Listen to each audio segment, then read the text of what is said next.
Hi everyone, I wanted to come and do a little update on breastfeeding so far. So Josiah is now not quite 6 weeks old. He'll be 6 weeks old in a couple of days. And for those of you who know me or know anything about me, you know that with Evelyn I tried to breastfeed and did not have a very good experience. And I will actually link the video of my breastfeeding experience as a first time mom below if you want to watch it. So because of that, I really wanted to breastfeed this time for an extended period of time and do better, which it has been going better. And we have had challenges though, so I wanted to make this video to share just how things have been going and some of the struggles and what we've kind of done to get past it, and just an overview of everything breastfeeding related. In the hospital, I did get to have him on my chest immediately. So he did latch within the first hour and fed, and so that was really good for us. And from that moment on started the cluster feeding. So if you've breastfed before or know anything about it, you know that your milk does not come in immediately. You have colostrum. And so, with that being said, my milk had not come in immediately, obviously. So, and he was a big boy. He was 9 pounds, 7 ounces at birth. So he started feeding immediately and did not want to stop the whole time.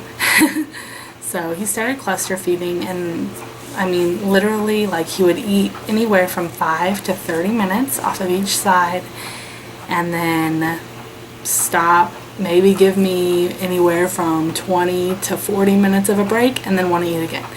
And that's how it was for a very long time. For probably the first 4 or 5 days, it was like that around the clock, during the day, during the night, nonstop.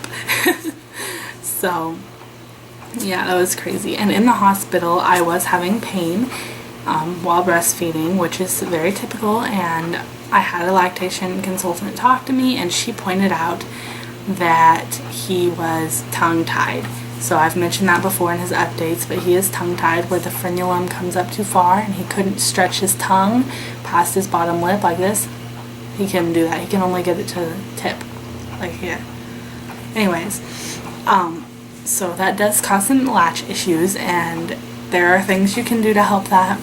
You can, you know, just kind of tease them like on the bottom of their lip before you're about to breastfeed, and get them to open up really wide as you can, which is good to do even if they're not tongue-tied.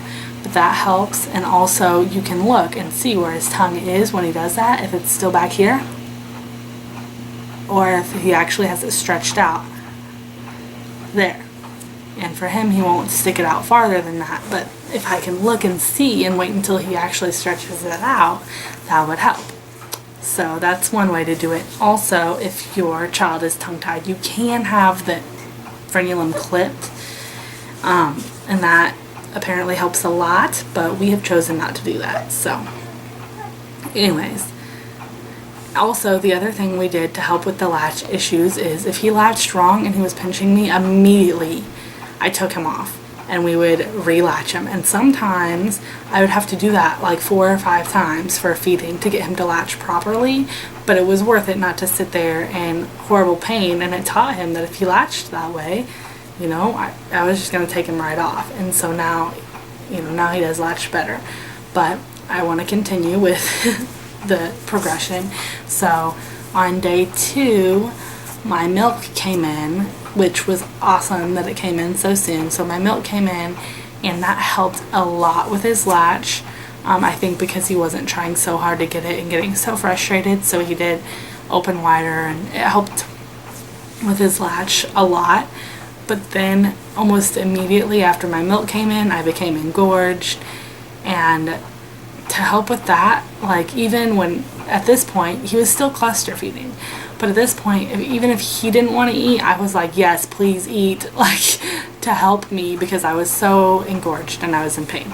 So I just fed him all the time to help with that. And I wasn't actually pumping right away because I wanted to make sure he gained enough weight, since that was an issue with Evelyn. So I wasn't actually pumping, but I was just feeding him nonstop.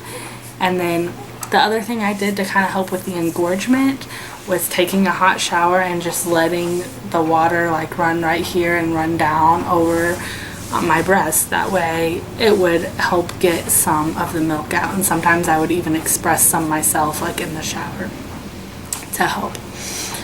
Then on day 3 I developed blisters on both sides, really bad. I mean, it was really, really bad, and you could tell it was from where he had been pinching me. And also him feeding non-stop didn't help, because it wasn't just like he pinched here and there, it was, you know, the better part of my days and nights. So with that, I just kind of waited it out, and then I tried even harder to get him to latch better.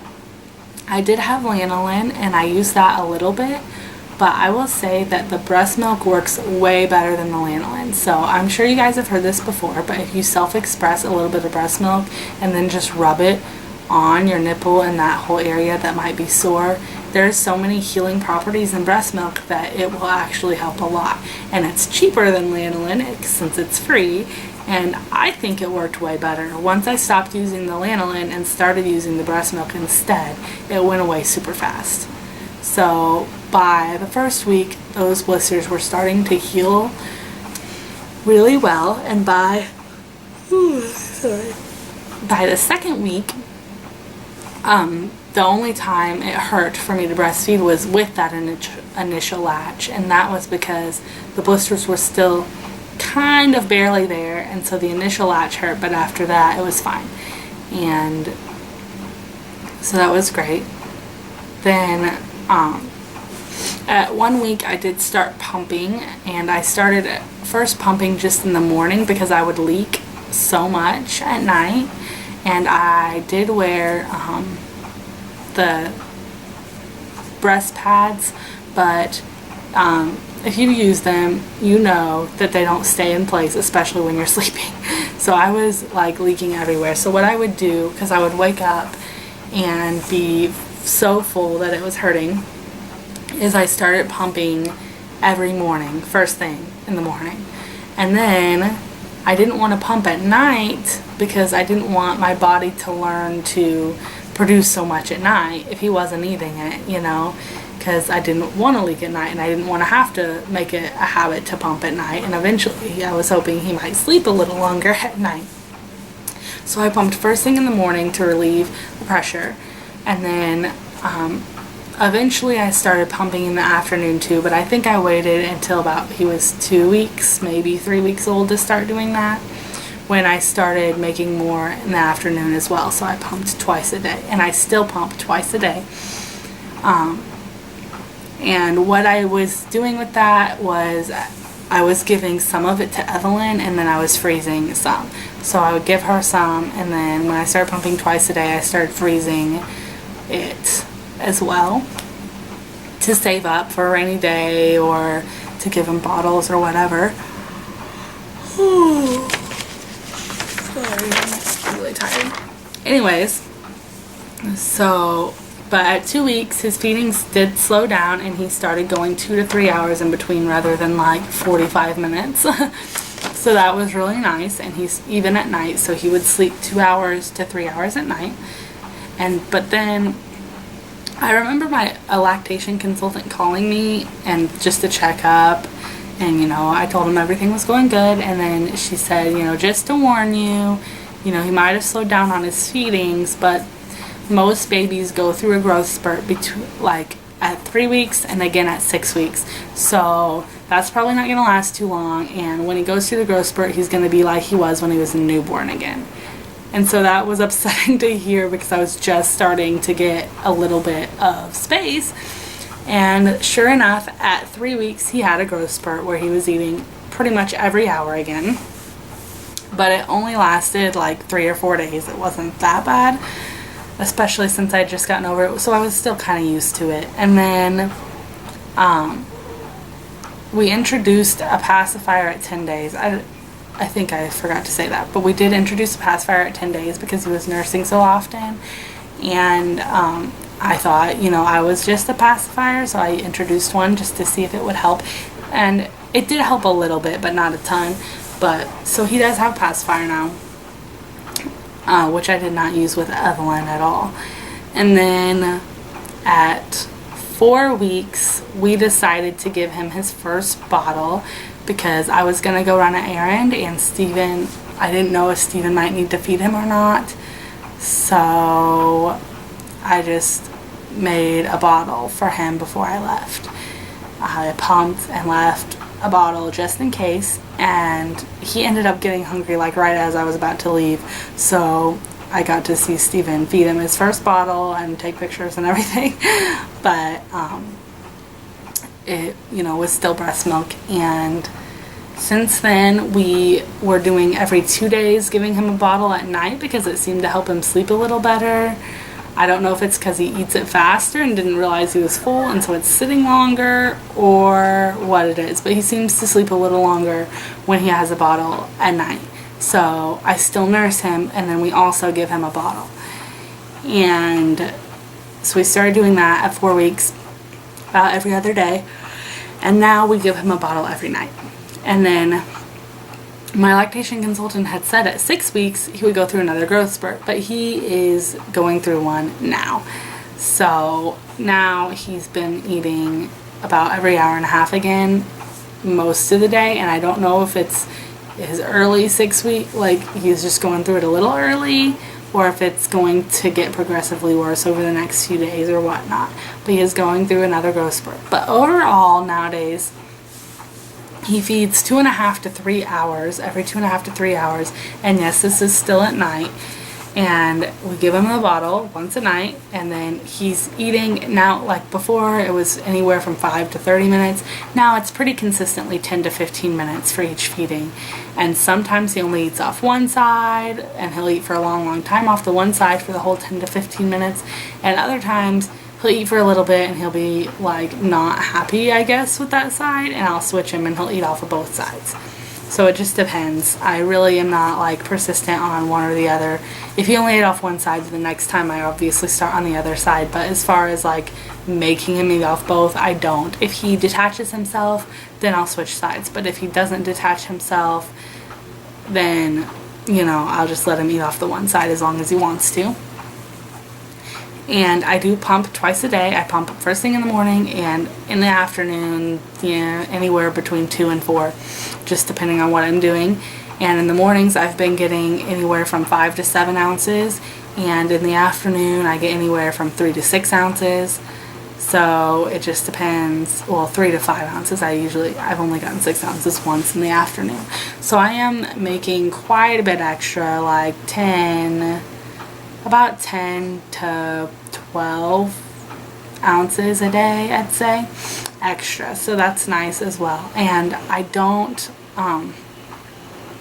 that's not counting what we give him for his bottle, because I pump extra for that bottle. This is just what I'm able to freeze, is in the morning and afternoon, and then usually in the evening I'll pump again for his bottle for whatever we're going to give him, because I don't want to not have that supply in the evening for him, because when Steven's not here, sometimes I just don't give him a bottle at all, because when we get the bottle, Steven feeds him for the bonding experience for them. But when it's just me here, I really have no desire to give him a bottle, because I can just feed him a lot easier and faster if I just nurse him. So that's how everything's been going. It's been going a lot better. I definitely recommend everyone get a pump, even if it's just for your own personal use. And then, you know, I'm a stay-at-home mom, so I didn't get a double one. I have the Medela pump in Style, I think it's called. I'm not sure, but it's just one side, so I pump each side separately, and that's fine because I'm a stay-at-home mom and I can do that. It's no big deal at all. And you know, we just have a couple of bottles, and I just buy the storage bags, you know, whatever brand, I don't really care, and we freeze it, and I write the date and time and all that good stuff, and it's really good. And then, you know, if your supply ever gets low, if they're going through a really crazy growth spurt where you don't feel like you're giving them enough, you can always give them, you know, the frozen stuff as well. And it's good for anyone. So, you know, if you really want to, like I've given Evelyn some of it, and it seems to help her, and she likes it, and it's really no issue. And, you know, it's good for a lot of things. Like I said, it has healing properties. So, you know, my doctor with Evelyn told me, you know, if you have a breast milk, that's better than any medicine you can give them. You know, if you did have to switch to formula, or if for whatever reason, or if they're just older and you just happen to still have some breast milk, then that's actually better than a lot of things you can do. So anyways, breastfeeding is going really well, and we're hoping to continue it for quite some time. And I will probably post another breastfeeding update maybe around the 6-month mark or so, and we'll just go from there, and hopefully everything will continue to go really well. I would post another one if something drastic happened, but we're really hoping not. And if you guys have any questions, just leave them in the comments below, and thank you for watching. Bye.